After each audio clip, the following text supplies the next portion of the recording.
Subscribe today for free. Episode 33, Feeding Frenzy. Would you go swimming in the middle of hundreds of sharks? These appear to be black-tip sharks. They are known to be aggressive, especially around food.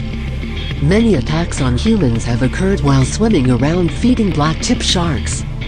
These are one of the species of sharks that can actually be found up in rivers and brackish waters. They have a lot of energy to hunt with and have even been seen flying out of the water chasing small fish. The black-tip sharks are considered to be near threatened. This is another species of shark that remain vulnerable due to overfishing and pollution. These are highly valuable catch among fishermen. These sharks can strangely lose almost all of its color periodically due to a natural process.